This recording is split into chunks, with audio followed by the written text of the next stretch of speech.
Well, good evening and welcome to your most authoritative evening political show. We are coming to you from our studios in Abelinque 48 Swanika Street here in Accra. We are live on Facebook at Pan-African Television, on YouTube at Pan-African Television, and as well as I think 48 African countries. You can join in the conversation by sending in your views, comments, and contributions on our WhatsApp text line on the screen, and we'll make a time and read out those out for you. You can as well leave your suggestions, questions, and whatnot on our Facebook, WhatsApp and Twitter pages. I'll take a time out of the program to read all those ones out for you. My name is Justice Appiah. Tonight on Hot News, Ghana's parliament was on Wednesday, I'm talking about today afternoon, thrown into chaos following the decision by the first deputy speaker, Joseph Osei-Owusu, to shoot down a motion by minority for the recession on approval of the 2022 budget. Minority Leader Aruna Idrisu, under the Standing Order 50+1, moved a motion for the House to overturn approval of the budget by the majority side of the House on Tuesday, November 30, 2021. It was very chaotic. Let's go and watch that video. We'll be right back. Any attempt to read and interpret the constitution of Mr. Speaker to include the deputy speakers is a misreading and a misapplication of the constitution. But when Mr. Speaker is not available, either of us will preside on the House. So can any other member, if necessary. Any other member can be elected by the House to preside. That member does not lose his right to be a member of the House. That is what our standing order says.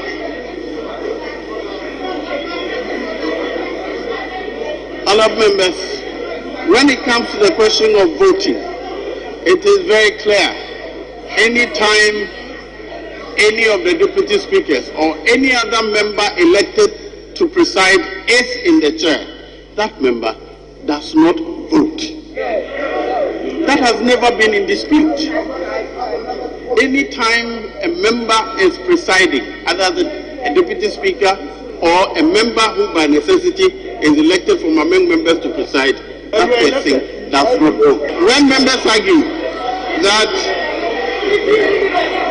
except otherwise provided in the Constitution, it is clear that it is provided for in Article 2912, where it is required that a decision be made by 2/3 of members. It doesn't mean that we should go to the quorum for. So, honourable members, let me put on record that I am a member of Parliament. I was counted with the motion and I presented in this house. What are you doing? You don't rule it. We have to take a decision. I did not vote. You told me in the standing order what is for the application. He cannot rule. He cannot rule on the application. That is before the house. How can he rule on the voting? He cannot rule on the voting before the house. How can he rule? So as the standing order. Honourable members, sitting is suspended for 1 hour. You are not a speaker. You are not a speaker.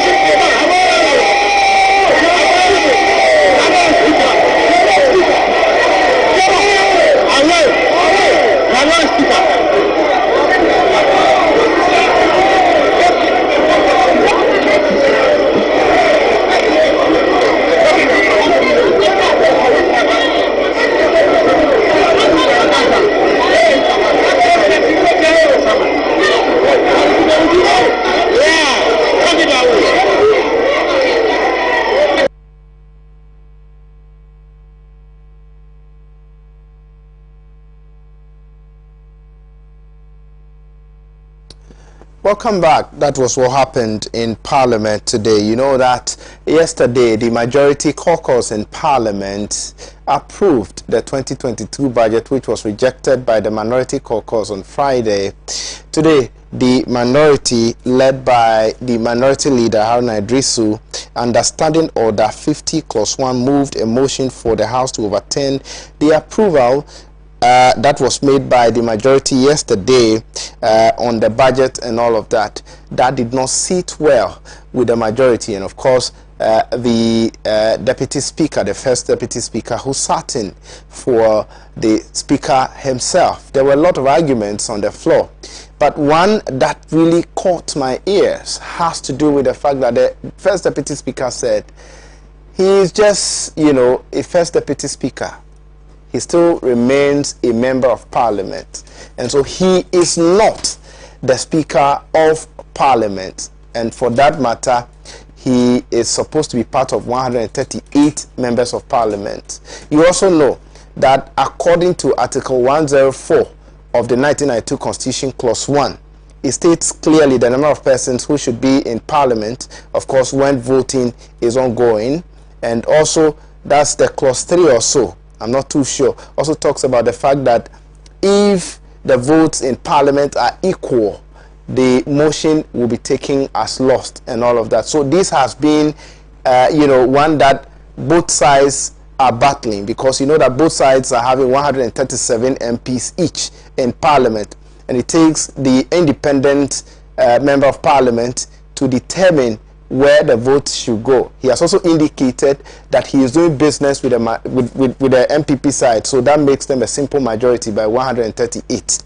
So on Friday, the minority caucus in Parliament is of a view that one of the members of Parliament, who happens to be the member of Parliament for Domi Kwabenya, was absent in Parliament, and so ab initio, the majority side, you know, of course, they didn't have one person in Parliament. You know that they also walked out of Parliament, and so they went ahead to reject the budget. There were consultations and all of that. That was yesterday. It didn't end well, so the majority caucus also came to Parliament to approve the budget. There were a lot of issues that, you know, and those issues are ones that are being alleged that one of the members of Parliament was represented by another person, which wasn't the person. The minority says they are investigating that matter and all of that. And of course, today in Parliament, the minority caucus filed a motion, of course, to reverse the decision that was made by the majority yesterday.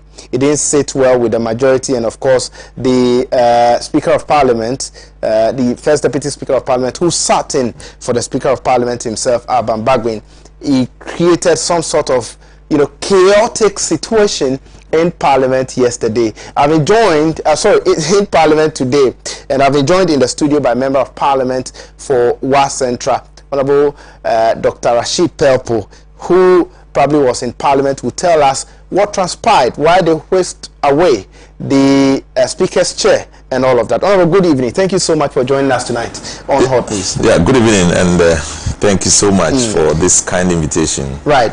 You'll be in a better position to tell us what transpired in Parliament today. Why would the minority caucus in Parliament whisk away the Speaker's chair? That was what was done in Parliament today. Well, we all understand what is happening today. Right. We have come into confrontation with a situation of some amount of confusion from the very moment of the finality of discussions and debate on the budget, when the two leaders had finished speaking. For the precedents we all have seen, there was the need for us to now accept the principle of the budget. The principle is about the content and the direction and policy area spelled out by the budget, whether we accept it or not. Then we go into the appropriation, and then, you know, do a law on it and accept it, and then the president can and the government can now go ahead and spend money. So after the debate on the principle, there had been signals, very strong signals from the opposition, that we were opposed to certain kinds of things that were captured by the budget. You know, that they were imposing a lot of pain. They would by our imagination, impose a lot of pain, on the people of Ghana. Taxes that shouldn't be what we expect them to be, and etc., etc. So, from all signals, government would have identified that the discussions we were having, the opinions we were projecting. First and foremost, are those the grounds for rejection on Friday? Because we rejected the budget as at Friday when you voted on it. Yeah, I'm coming to that. Viral, you can go on. Yeah, I'm saying that from the content of the presentations by the minority, everything signaled to the fact that we opposed the budget for certain reasons. And key amongst the reasons key amongst them were we were opposed to the e-levy, the Momo tax. We couldn't see a situation where Momo tax could be taxed that high, 1.7%. In fact, 75%. The fact that they were even taxing was contrary to our expectation, but they were determined, or they are determined to tax it. First of all, we know Momo tax is now what many people use as their capital storage factor. They put their money there, which is used as capital to do business.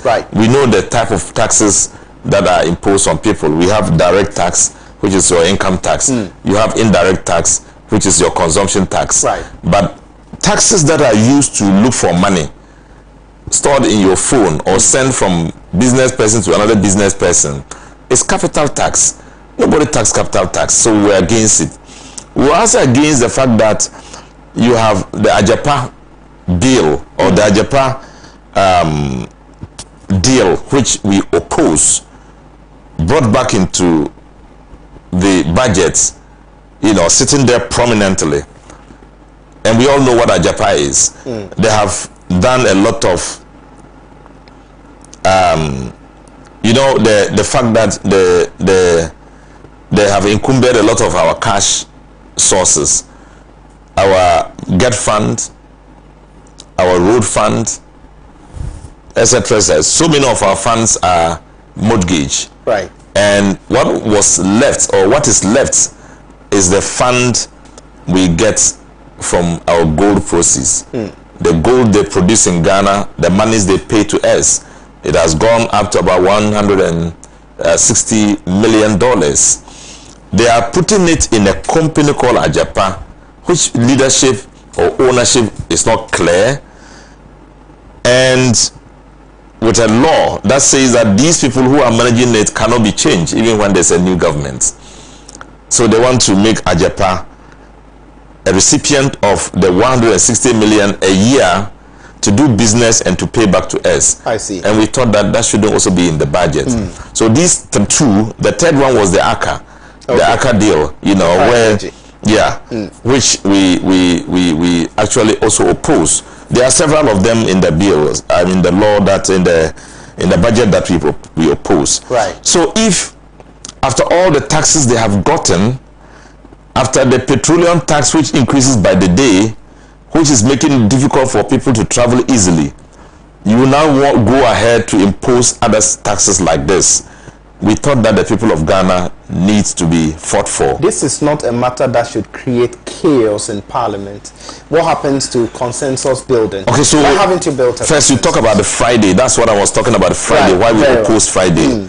And then today, what happened is very, very clear for everybody to see. Yesterday, we had the speaker. When you take over as the speaker, first deputy speaker stands in for the speaker. He sits in the chair. He's no longer first deputy speaker. He is referred to as the speaker. People make references to the UK Parliament, in which a deputy speaker is called Mr. Deputy Speaker. In Ghana, the Constitution, our standing orders define the speaker who takes over, the first deputy speaker who takes over, or second deputy speaker who takes over from the speaker, as the speaker has all the powers of the speaker and can take decisions in accordance with the principles set for him, by the Constitution or by the law. So that speaker should not, by the laws of the land, cast his vote. He's an arbiter. He is not a player. He's a referee. Honorable Avoka put it in a very interesting manner. when there is a football match between two parties, the referee doesn't kick a penalty. Yesterday there was a penalty. That single penalty would have resulted into somebody winning. The speaker threw down his position as a speaker and kicked the penalty, which was wrong. The speaker must not vote or contribute to the debates. He did all that. Before we come to whether or not the approval is constitutional or legal, let's look at consensus building, consultations. Yesterday we are told that leadership... but let me finish with the reason why you said, you asked whether why the chaos was. Right. So this was what he did yesterday. Okay. And today he tried to justify it. Okay. And in his attempt to justify it, he was met with a bulwark of comments and opposition. And as a result, he had no way to contain the huge opposition coming to him. Right. And so he had to quickly adjourn the house and escape the anger of the people. Our anger came because the people are angry. It was reflecting in the people, or those of us who were sitting in the chamber there. So in order to escape it, he quickly adjourned the house and was making his way to the speaker's lobby. And that's what drew the people's attention to him. As he was walking away, they were following him, and the security had to come in. What was left was his chair. And so somebody went to the chair and dragged the chair out. The chair too was saved by the security. But that tells you the anger of the people. It tells you the disrespect shown by the MPP administration, the MPP leadership. That leadership in parliament should be an opposition leadership. A leadership in charge of government business must demonstrate strength, must demonstrate tolerance, endurance, and ability to accommodate. When I was a leader, it was part of the kind of thing we need to do. We needed to do. I've actually forgotten that you were once a leader. Yes. Let me tell you, viewers, let me inform you that Honorable Dr. Rashid Pelpo was once a leader in Parliament. Honorable, you can go ahead. Yes, so you should be able to understand the temperature of the house. Right. Guess the pulse, and then act accordingly. My producers should roll the video, especially where, there was chaos in Parliament. That should be done immediately. You can go ahead, Honorable. So where you are unable to judge these things, then often you get it wrong. Right. So they have one way solution to everything. Once there's something that touches on their nerves, you see them agitating, leadership agitating. You are in charge of government business.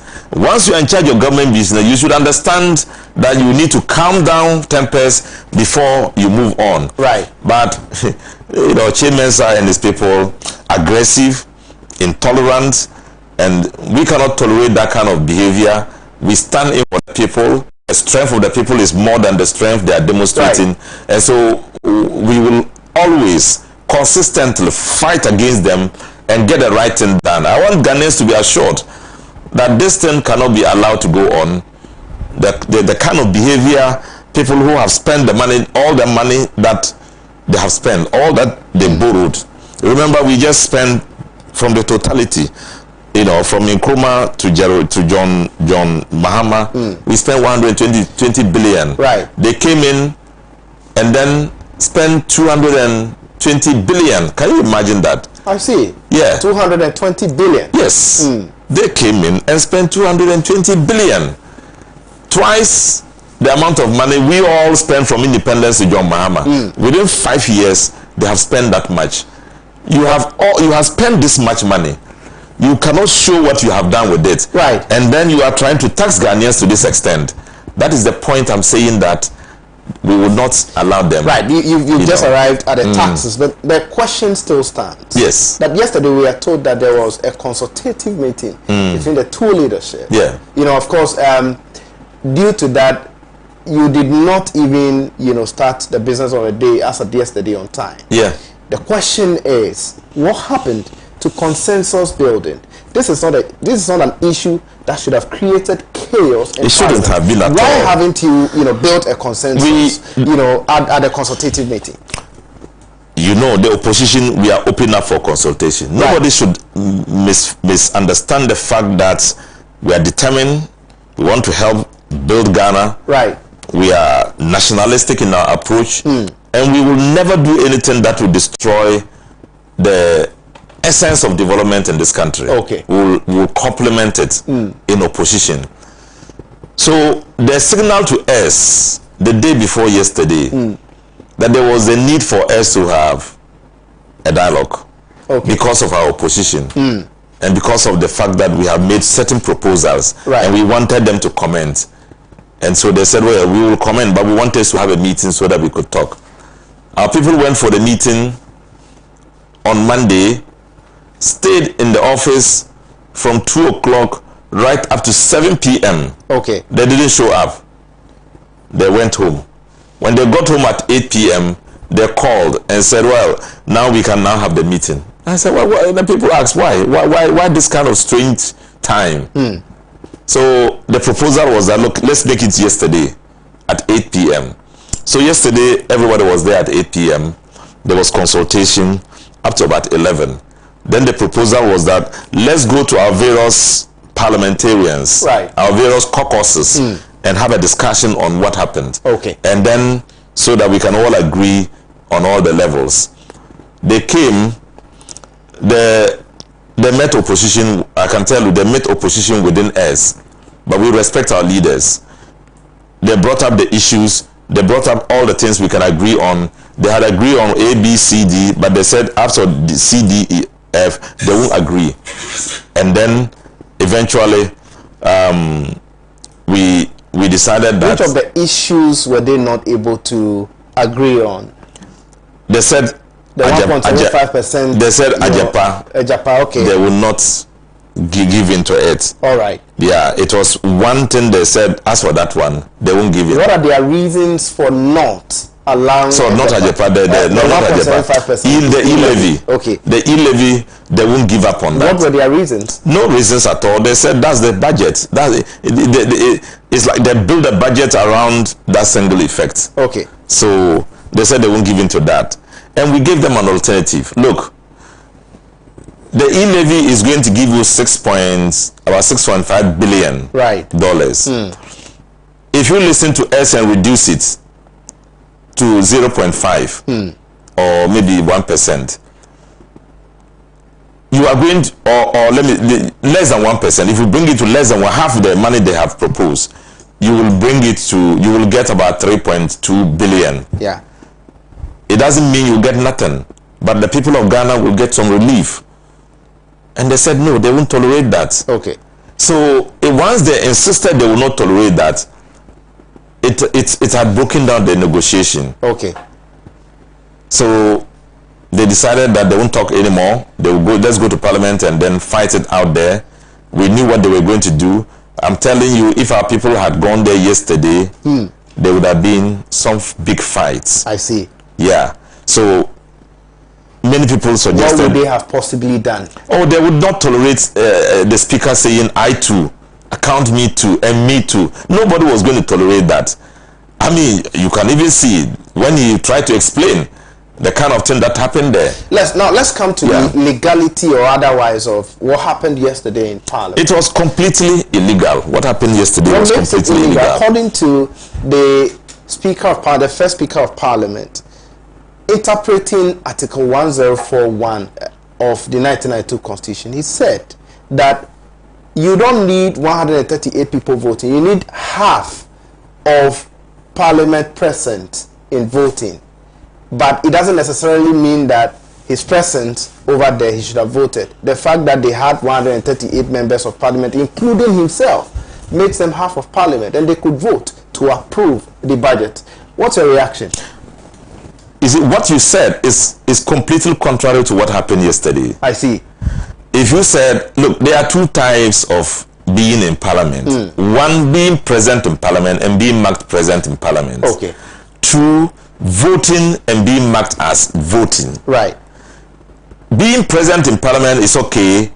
If being present in Parliament is the criteria to determine whether the members were up to the task or not, we wouldn't have a problem. 274 members were present in Parliament.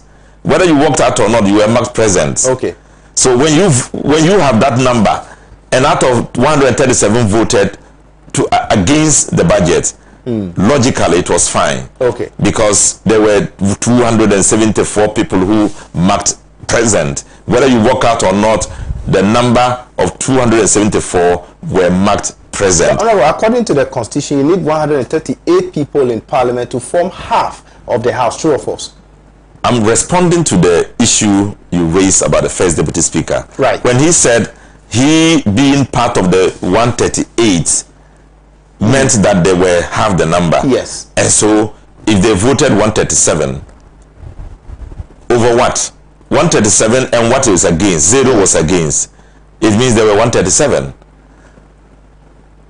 But he included his name in those who voted. And he based it on the fact that because he was marked present. If he was marked present, and indeed he was marked present, and during the time of voting, he was a speaker, and he could not be part of the people who were present to vote, the law does not give him the right to count himself present amongst the members of Parliament who were about to vote. The law says that those who are present and can vote excludes the person who is sitting as a speaker, and he was sitting as a speaker. So even though in the first instance of presence in Parliament, which he marked, in the second instance of presence for those who are capable of voting, he was absent. He shouldn't be part of it.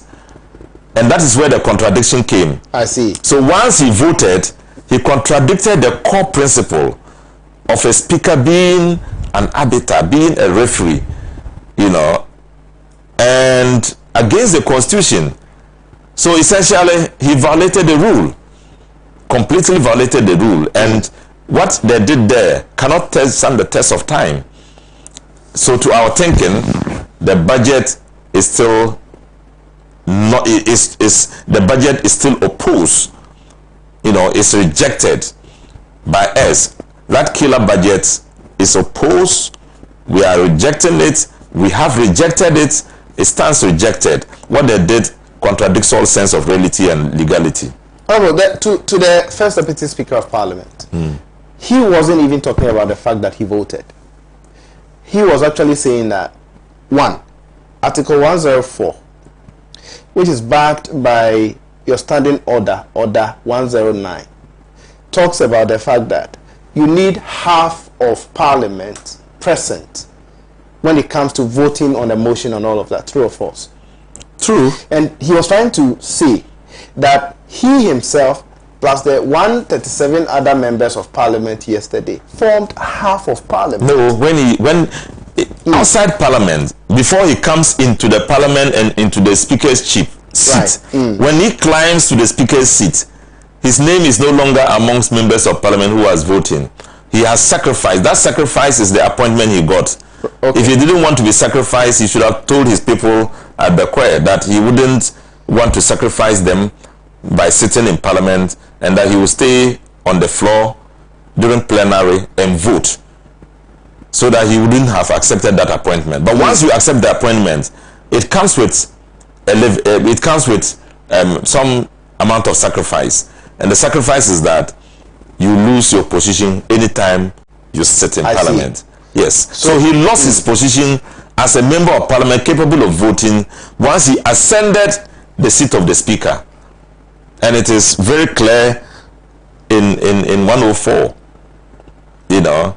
Sorry, in our standing order is 109 and 104 of the Constitution. Okay. Yeah. All right. So the minority thinks that what they did yesterday was illegal. It was unconstitutional. Yes. They have also quoted same Article 104 plus the standing orders of Parliament, Order 109. Yes. To buttress the point that what you also did on Friday was illegal. How would you react to their assertion that your disapproval of the budget was also illegal? Well, it's their view, and I can tell you, Parliament alone can solve this own problem, this problem, because each of them has an explanation. Our explanation was based on the fact that every member of Parliament except one person was present in Parliament. But in voting, only 137 people voted. And we base it on the fact that we satisfy one condition, that 294 people were present in Parliament or came and reported as members of Parliament going into the chamber. But in the course of voting, you have only 137 people, and these 137 people express their view on the budget, contradicting the fact that we should have the budget pass. There was, in the presence of the House, an MPP person who sat down, didn't vote at all, but sat there. The mistake that was made was not to have reported him as abstaining from the Parliament, from the voting. If he had been reported as abstaining, that would have been 138, 137 against, 1 abstaining. But he was not recorded, and that's the problem. But he sat there making the 138. But essentially also was the fact that Parliament, took a decision at the time by the Speaker that we could go ahead, and the Speaker at any point in time can change our rules, because we are the masters of our rules. Once the Speaker changed the rules or decided that we could go ahead, there was no reason why anybody would think contrary to that. So that was the reason also, or why we got very frustrated and angry, because the first Deputy Speaker could not have just said that the Speaker was wrong. Okay. All right. So, for the purposes of our viewers, or for the purposes of a further better understanding of our viewers, let me take Article 104 of the 1992 Constitution. Yeah. It states that, it's headed, voting in Parliament. Article 104.1 says, except as otherwise provided in this Constitution, matters in Parliament shall be determined by the votes of the majority of members present and voting, with at least half of all members of Parliament present. 2. The Speaker shall have neither an original nor casting vote. 3. Where the votes on any motion are equal, it shall be taken to be lost. Now the question is, they had 138 in Parliament. You are saying that, well, this first Deputy Speaker who sat in for the Speaker of Parliament lost his vote at the moment he sat in. He assumed the seat of the Speaker. Yes. They are thinking otherwise. This is a constitutional matter. What is the true interpretation of this, of this article in the Constitution, as well as your standing order? It looks as if both minority and majority are interpreting this article probably in their own way, per their own understanding. Well, who is right and who is wrong? It's very clear. The article says that if you want to vote in Parliament, or you want to conduct business in Parliament, you have a third of Parliament meeting and you can conduct business. Right. But if you want to take a decision, you have to have half the members of Parliament, at least half the members of Parliament, sitting in Parliament, present in Parliament, and voting. Meaning that if you were not sitting in Parliament in the debates, in the plenary, not as a speaker, but as a member of parliament sitting, you would not be able to vote if you are not up to half the number. That's what he's saying. In the two instances, none of us was up to the 138 sitting in the chamber. None of the MPP, non-NDC was up to the number. We both were 137 with a speaker. In both cases, with a speaker who would not be able to vote. But there comes a time when we get to a point and some decision has to be made. We all knew that at a time we needed to take a decision at the end of the debate. The MPP were there, we were there. They found an excuse to leave the chamber. We stayed behind. Precedent showed that every single time a group or members walk out of parliament, a party walks out of parliament, we still continued with government business, or we still continued with parliamentary business. And so, in accordance with the precedents, we continued with parliamentary business when they walked out. Is that supposed to be the practice? Yeah, it's a practice. You remember, in all the instances when we walk out of parliament, MPP continued. In all the instances when they walked out of parliament, business continued. In the instant when they walk out of the parliament this time round, business continued.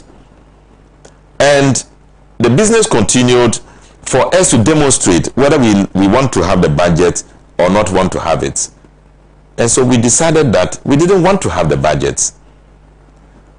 You know, so in order to contradict that, you needed about 2/3 of parliament to say you don't want the decision taken by the minority. It was wrong. It didn't need a voice vote by a few people to say no.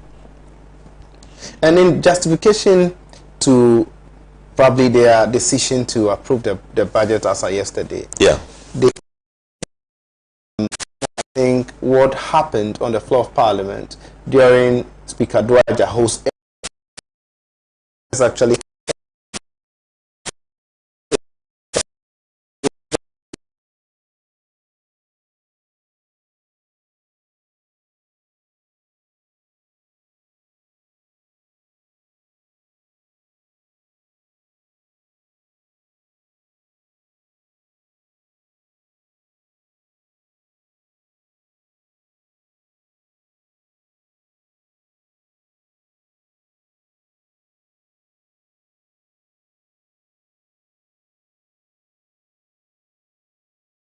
and then also talking about the fact that a first deputy speaker can take decisions, you know, which will not contradict the fundamental core, the foundation of lawmaking process.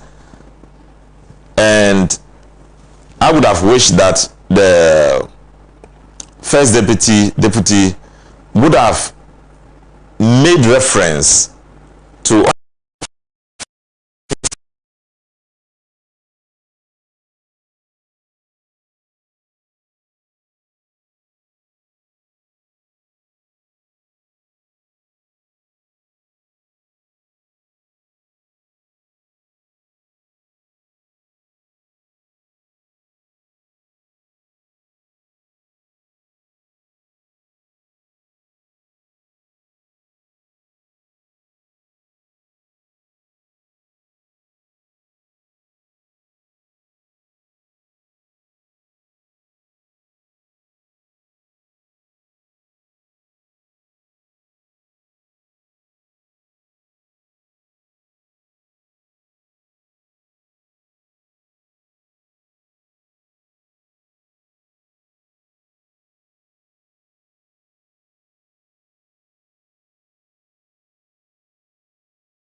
every single time you can sit and take a decision, the next moment they are thinking about something else. Okay. Now, in an attempt to reverse the decision made by the majority group in parliament, what were the arguments you have espoused? What are your arguments? So if you are saying that their decisions or their decision to approve the budget as at yesterday is illegal, is unconstitutional, what are you saying to convince the good people of Ghana, of course Parliament, that well, what the decision they took was illegal? Yeah, fundamentally because of the fact that the first deputy speaker who sat in as the speaker voted. It's very much contrary to expectations, very much contrary to the law, and very, very bizarre, and nobody expected that such a thing could happen, that he can circumvent the process and decide to vote. Okay. Brought himself below the level of a speaker, and in the course of a voting, when voting was done and the pronouncement was made about the number that voted, he said, add me. You couldn't do that. Add me means that you have cast your vote. You could have been added in the number of people who were present, but not in the number of people who are voting. If I sat in the chamber, write my name in the chamber and say I'm present, and then when it is time to vote, I'm at the coffee shop, I can't be counted as being voting, meaning I'm not inside the chamber and I'm not voting. So if I decide that I'm going to hold the position of a deputy speaker, and then I've taken over this position of the deputy speaker, I've moved out of the content of people who are going to vote. So I'm no longer in that set. Yesterday in Parliament, there have been allegations of imposter. Yes. Somebody who has impersonated one of the members of Parliament. Can you confirm or deny that? I will definitely confirm that. What we saw on television, for us, that person we saw was not the member of Parliament for Kwabenya, which which picture we were seeing. But you were not in Parliament. Whose picture we were seeing? Minority group. I've said what we saw on television. Not in Parliament. How are you able to tell? The person was in a nose mask. But I'm saying what we saw yesterday and what we saw today. Okay. There are two contrary human beings, contradicting each other. The faces, the composure are different. So we cannot say for sure that there was a different person. But we are subjecting it to some scrutiny and investigation, and I believe that at the end of the day, Ghanaians will get to understand exactly what is happening. Right. But that tells you about the desperation of this party. A party that before we contested the 2020 elections were shouting all over and saying that they will finally take over the number of seats that we held, and swore between heavens and earth about their influence on the Ghanaian populace, only to be fighting to have an equal number to the opposition. It tells us the level of desperation, in their actions. Oh, don't you think that the minority group in Parliament has done a disservice to your constituents by not going to Parliament yesterday? If you were in Parliament, you would have identified the person in question that has become a bone of contention today, whether or not the person impersonated a certain member of Parliament and all. If you were in Parliament, you would have identified the person. Haven't you done a disservice to the good people? Well, we've done a greater good. You see, actions and reactions are opposites and equal. We didn't go to Parliament because we knew that we would have attained something bigger for the people of Ghana.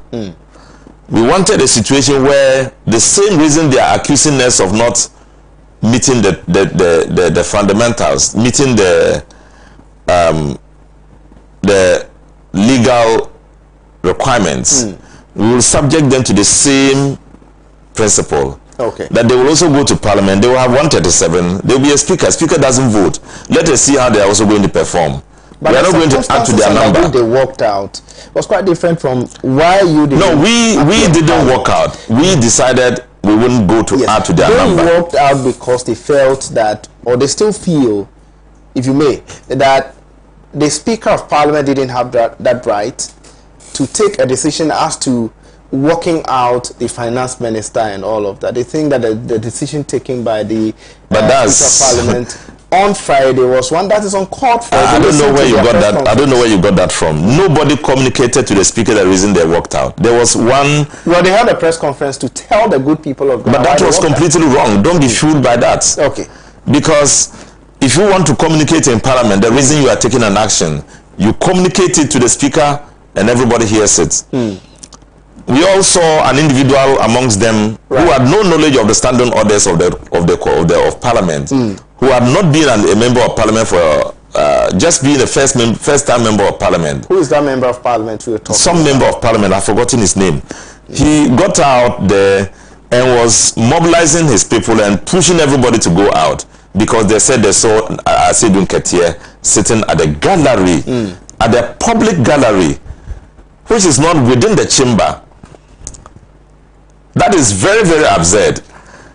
Now, and so the speaker's decision that if you were not a member of Parliament, if you are a minister and you were not a member of Parliament, please, can you step out? Because we are going to have a voice vote. The voice vote, you could say yeah, but because you are closing your mouth, that could influence the vote. So logically, you could walk out. And that was a ruling by the speaker. Guess what? Yesterday, the first deputy speaker ruled the same way. He said all ministers who were not members of Parliament, please step out. And they also step out. How could that have been the reason for you to move out and you come to repeat the same thing? You see the hypocrisy and the absurdity. So that is a procedure in Parliament. It is the procedure. Right. I mean, so for what reason will anybody say that if you are sitting in the public gallery, there are several other people sitting in the gallery, but because they have seen Asidun Ketia, he should move out. If he doesn't go out, then we won't sit in Parliament to deliberate. I mean, how odd do you find it? So I think that they are taking Ghana for granted. They are misusing their powers. They are behaving as if there should not be only contrary opinion, and that their opinions are the ones that should rule the country, and that cannot never be tolerated. We can't tolerate that. If you are in power, doesn't mean others don't matter at all. If you are in power, you are supposed to even celebrate. You should give yourself to the people because the people have made you so. So give yourself to them. Make sure you deliberate on issues in accordance with their wishes, because you represent them in everything you do. If you cannot be subject your actions and behavior to the wishes of the people in accordance with their best interests, then your being in power is questionable. But this MPP administration, this regime in particular, has been very arrogant, has been very aggressive, has been very instrumental in creating chaos in Parliament, and you have seen it over and over. I don't know what kind of leadership that is. We cannot have a Parliament like that.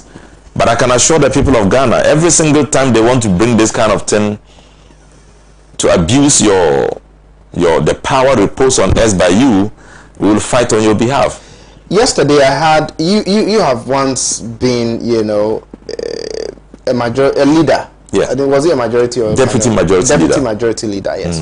Now, yesterday I engaged Honorable Akando from your side on this same platform. Yeah. And he told me that after the finance minister read the budget, the minority group in Parliament was actually expecting, in fact, they raised an issue that at least a deputy finance minister or the finance minister himself should have been in Parliament whilst the arguments were ongoing, so that the concerns and the issues that you are raising will be taken note of, and probably if there were some amendments that could be done, should have been done. Of course, they never, came to Parliament to listen to those concerns and all of that. But my question is, yesterday, was it on Friday? On Friday, the finance minister himself was at Parliament. He wanted to move a motion to engage the two sides. Isn't it what you have been calling for? He didn't want to move a motion. He wanted to pray the House. And there was no motion at all. He wanted to pray the House and bring up issues. So which motion was moved? No motion was moved. No. You voted by a voice vote that no, you don't. There was no need to vote for us to engage the House. Let me explain to you. He came to pray the House, but he wanted to engage leadership on the issues that were raised by the minority, so that it could then inform him as to what to do with the budget. He had come at a terrible time for that. That is why. Isn't that laudable? Isn't that something that would have? It wasn't. It wasn't. Let me explain to you. Chaotic situation we are. Let me explain to you. He was supposed to consistently be in the chamber to listen to the debate, to take down notes, and then to act before the end of the debate.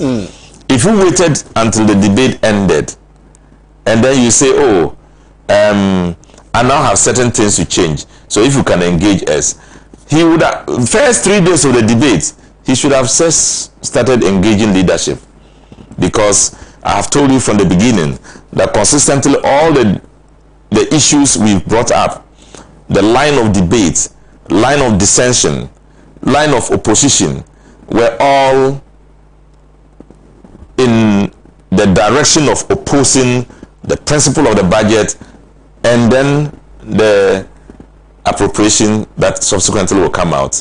Everything was opposed to it. So if he were a serious guy sitting down to listen to all these things, he would have taken notes, he would have taken quick steps so that all these things would have been averted. But I can tell you the nature, I've told you already, the nature of the people we deal with. You know, they don't respect the opinions of others. They think that once they are in power, they are in charge. And so whatever complaints you have, they don't matter. And once you behave that way, your governance is going to suffer, because we will not allow you to superintend over the wishes of people in any arbitrary manner, contrary to expectation and contrary to the choice, the free choice that brought you into power. So we will oppose it at all times. And once you oppose it and you insist on not talking to us, governance will suffer. But I'm just praying that we should get to 2024 quickly, and Ghanaians will take a decision and get them out of power, and then we can come back with our development ways. We are now about to enter into 2022. 2024 is a bit far away from us anyway, but we are getting impatient. It should come quickly. The finance minister was in Parliament yesterday, and he served a notice. He indicated that the 1.75% e-levy is one of the best ways of generating revenue for this country. They don't intend to scrap it or even reduce it in the first place. But that's the point we had a problem with. You see, I explained taxes to you. The three types of taxes that I explained. The first one is a direct tax. You take your money, then you pay tax. The second one is indirect. You buy something to consume, you pay tax. The third one is a capital tax, which is something that nobody does. You don't tax it. This tax we are talking about is what the tax people call regressive tax. It's not that productive. Yeah, it's not that robust. It's not an efficient tax system. It doesn't help you to generate the needed income. If you look at it in economic sense, it's not paying in the long run. So we are saying that once you are introducing it for the first time, let us not just peg it at that rate. Let's peg it at a lower rate for two reasons. One, it will help us to strengthen our transition from keeping physical money into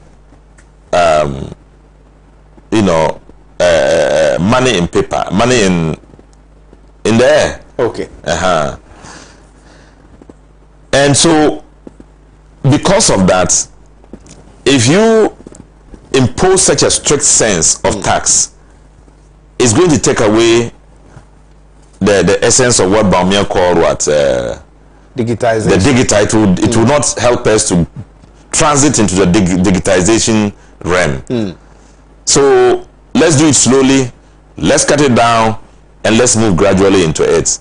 Your money can be in air, you can keep money, and then you can take it out anytime you need it, but not in your pocket. We would have reached a high level of digitization.